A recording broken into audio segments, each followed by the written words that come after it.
Neste segundo colóquio, problematizamos a formação do professor no ensino tecnológico, apresentando os relatos de vida de 3 mestrandos do MPET.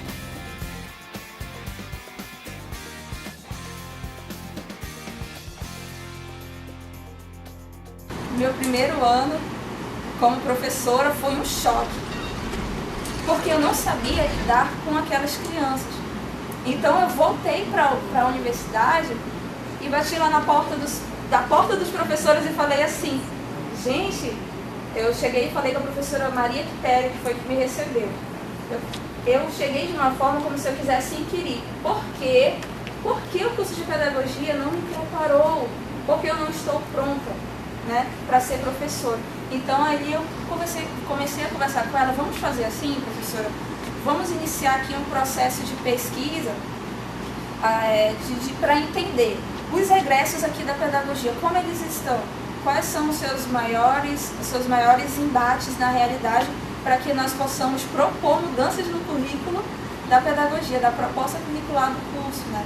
E aí houve esse embate, porque eu não sabia como lidar. Mas mesmo assim, eu buscava freneticamente embasamento teórico, mas ali também, mais uma vez eu percebi, diferente de muitas outras pessoas que chegavam naquela realidade e falavam assim, existe uma diferença entre teoria e prática.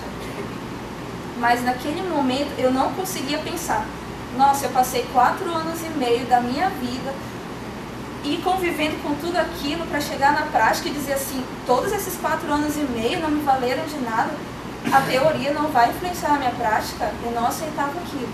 Então eu procurava fazer o diálogo entre a teoria e a prática, procurava empreender aquilo, só que eu percebia que não era só a prática, não era só a teoria que ia me fazer uma boa professora. Eu percebia que existe algo além dessa relação. Então eu percebi que eu teria que trilhar um caminho, eu teria que ter, e isso é intransferível, eu teria que viver a minha própria experiência como professora, e ninguém poderia fazer isso por mim, né? Então eu percebi isso, falei assim, então eu vou aqui, vamos lá, né? Vamos viver e aprender a aprender. E quando foi no final de 2000, nesse primeiro ano, eu recebi um presente, comecei a estudar educação infantil na UFAM, né, especialização. E eu tinha, lógico, eu não vou dizer que a Universidade do Estado do Amazonas não me subsidiou na minha prática, de forma alguma. Mas essa especialização me trouxe maior segurança. Então, no meu primeiro ano como professora, eu estava assim, eu entrava no banheiro, começava a chorar em casa. Quando eu saía de casa, eu pensava assim, meu Deus, o que eu vou fazer? Enfim, eu acredito que talvez muitos tenham passado por isso. E no meu segundo ano mudou completamente. Eu consegui, assim, nós conseguimos lá com as crianças e com os pais ter uma vivência muito rica, né, com tudo aquilo. Tanto que, quando foi neste ano de 2012, apareceram vários editais, de abertura do mestrado, né, para ingresso ao mestrado. E aí, um em especial. Mas eu falei assim, não, eu não vou me inscrever. Eu já havia sido aluna especial no mestrado da UEA, né? Aluna especial. Mas aí eu decidi, não vou me inscrever porque eu estou amando a sala de aula. E eu gosto daquelas crianças e eu gosto de trabalhar com eles. Eu posso dizer que o espaço da sala de aula não é um espaço apenas de harmonia. Existem seus embates, mas você se compromete àquilo. Então, a minha vida, a dos meus alunos e a da família dos meus alunos estavam entrelaçadas de uma tal forma que eu não queria ter aquela ruptura. Então, eu decidi, não vou fazer mestrado agora. Mas, de certa forma, e eu posso até contar, eu fiz uma amizade com um rapaz que vendia sorvete perto da escola. Ele era formado em biologia, mas vendia sorveteiro. Então ele falou assim, eu comecei a fazer amizade com ele falou, olha, tá aberto o edital do IFAM, você não vai fazer? Aí eu falei assim, eu não quero, porque eu estou ali, eu estou focada, porque quem sabe um dia, quando eu fizer mestrado, eu vou ter uma base ali muito boa para chegar e, né, trabalhar aquilo no mestrado, ou na graduação, enfim. Então aí, de alguma forma eu li, eu falei assim, isso é muito interessante, isso é muito bom, eu quero pesquisar isso. E então eu entrei, e aí eu fiz a seleção, eu falei assim, vou fazer. Se eu não passar, pelo menos isso já foi um passo inicial para não ter medo de fazer outros, né? Mas então eu passei. E eu já tinha projetos, os pais dos meus alunos falavam assim, professora, ano que vem é a senhora, né, que vai ser professora dos meninos. Falou, é sim, tudo bem, é nós, então somos nós, né, estamos juntos. E aí houve aquela ruptura, gente.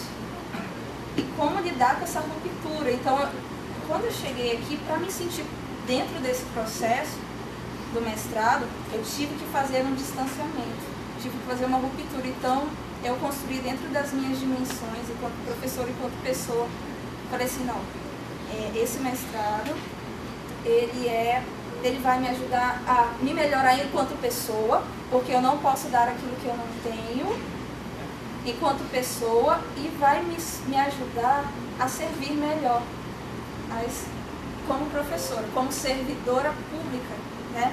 Que vem da palavra servir, ou não. E ali, então, eu vou estar aqui, então, eu consegui, foi um momento de ruptura ali, mas eu já consegui tranquilamente passar por esse processo. Então, vamos lá, pode passar. Sim, 2 minutos. Em 2012, eu participei de 2 ONGs, Instituto Ler para Crescer e a IESEC. Instituto Ler para Crescer trabalha com crianças em vulnerabilidade social e a IESEC é uma plataforma de liderança de líderes jovens do mundo inteiro. Então, ali, enquanto pedagoga, eu consegui ver a educação fora dos muros da escola. Consegui ver a educação permeada na sociedade. E ali eu entrei no mestrado, aí eu já vou falar das experiências do mestrado, que no meu relato de vida é a parte maior. E quando eu entrei no mestrado, antes eu cheguei no mestrado, aí eu imaginei assim, eu vou chegar, tenho que chegar já com as verdades, eu tenho que chegar mostrando que eu tenho um arcabouço teórico, porque os professores vão cobrar isso.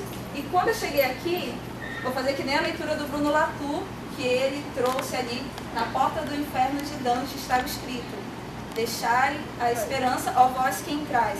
Mas nesse caso, deixai o saber sobre o saber, ó vós quem traz. Então eu percebi que o diálogo, no diálogo você aprende. Então, para que houvesse o diálogo, eu teria que deixar muitas certezas minhas para poder empreender essa busca de aprender a aprender. E eu preciso dizer isso, que muitos momentos assim, são pouco mais de 3 meses, mas eu acredito que não é só esse pouco espaço de tempo que faz com que as experiências sejam poucas.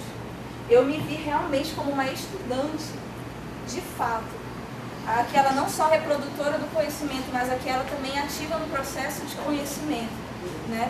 E ali, assim eu me vejo no mestrado. E eu preciso dizer isso, em cada aula eu saía de uma forma diferente. Ou eu saía saltitando assim, nossa, eu aprendi, eu entendi.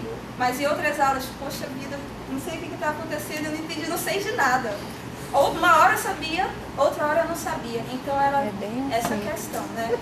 E aqui nós estamos no diálogo entre os colegas, porque nós aprendemos com os colegas, nós aprendemos com os professores, e os teóricos também se intercruzam na nossa vivência, na nossa vida enquanto professores.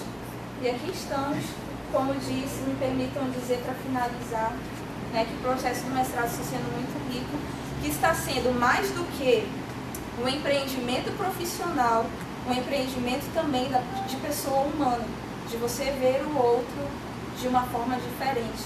E também quando você se enxerga dentro desse processo, você enxerga a ciência, o teu papel enquanto pesquisadora, o teu papel transcende esse espaço acadêmico.